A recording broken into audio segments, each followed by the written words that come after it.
गिल्लू, महादेवी वर्मा। इस पाठ से स्नेह भाव तथा प्राणी दया की सीख मिलती है। पशु पक्षियों के स्वभाव और उनकी जीवन शैली के साथ साथ उनके प्रति महादेवी वर्मा के प्रेम से बच्चे परिचित होते हैं। अचानक एक दिन सवेरे कमरे से बरामदे में आकर मैंने देखा 2 कौवे एक गमले के चारों ओर चोन चोन से चुआ चुआ जैसा खेल खेल रहे हैं। यह काकभूषणी भी विचित्र पक्षी है। एक साथ समादरित, अनादरित, अति सम्मानित, अति अवमानित। हमारे बेचारे पुरके ना गरुड़ के रूप में आ सकते हैं, ना मयूर के, ना हंस के। उन्हें पितर पक्ष में हमसे कुछ पाने के लिए काक बनकर ही अवतीर्ण होना पड़ता है। इतना ही नहीं, हमारे दूरस्थ प्रियजनों को भी अपने आने का मधुर संदेश इनके कर्कश स्वर में ही देना पड़ता है। दूसरी ओर हम कौवा और काव काव करने को अवमानना के अर्थ में ही प्रयुक्त करते हैं।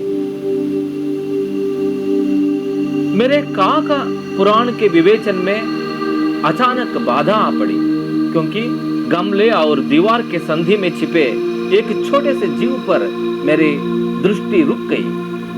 निकट जाकर देखा, गिलहरी का एक छोटा सा बच्चा है जो संभवतः घोंसलों से गिर पड़ा है और अब कौवे जिसमें सुलभ आहार खोज रहे हैं।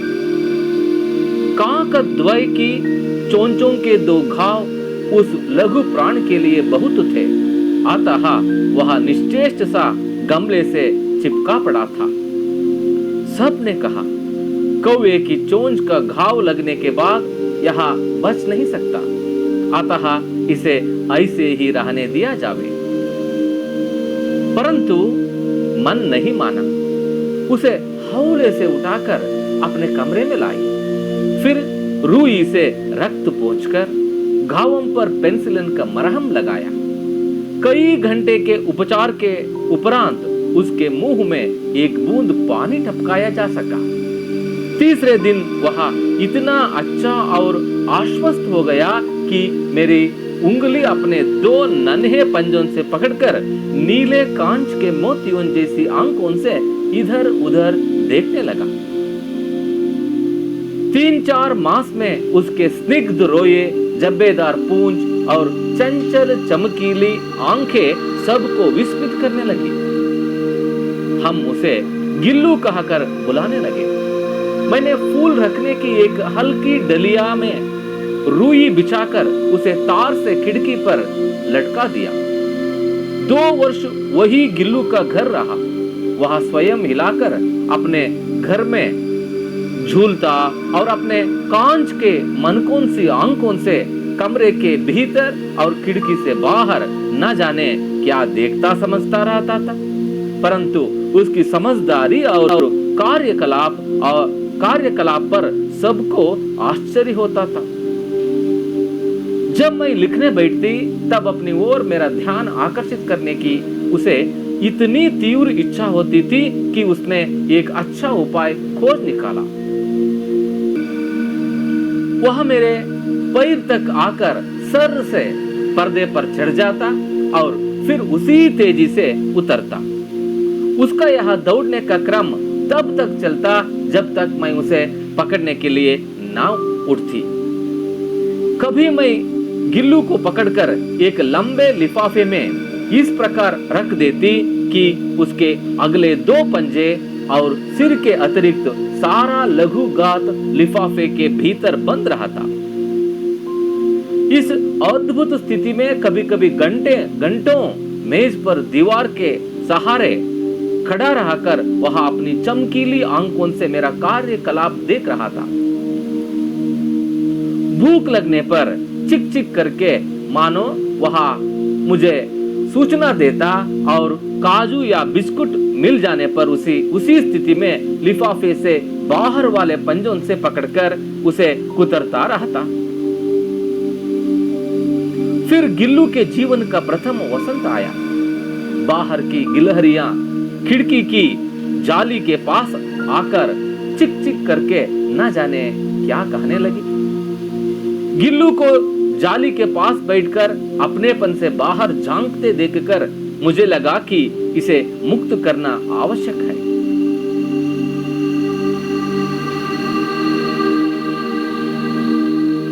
मैंने कीले निकालकर जाली का एक कोना खोल दिया और इस मार्ग से गिल्लू ने बाहर जाने पर सचमुच ही मुक्ति की सांस ली। इतने छोटे जीव को घर में पले कुत्ते बिल्लियों से बचाना भी एक समस्या ही थी।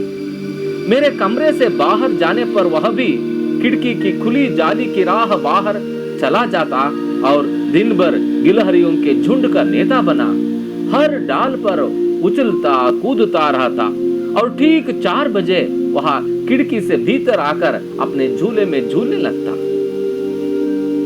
मुझे चौंकाने की इच्छा उसमें न जाने कब और कैसे उत्पन्न हो गई थी। कभी फूलदान के फूलों में छिप जाता, कभी पर्दे के चुन्नट में और कभी सोन जूही की पत्तियों में।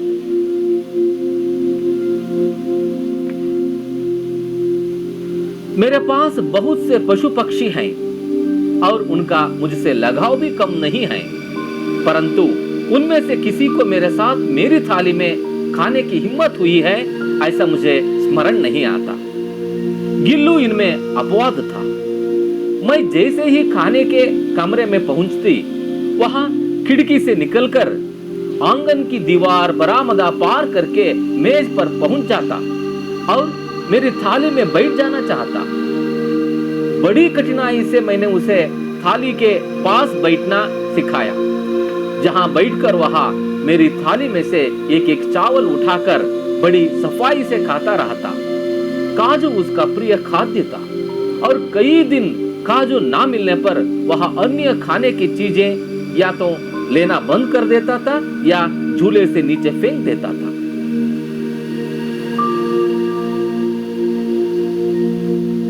उसी बीच मुझे मोटर दुर्घटना में आहत होकर कुछ दिन अस्पताल में रहना पड़ा।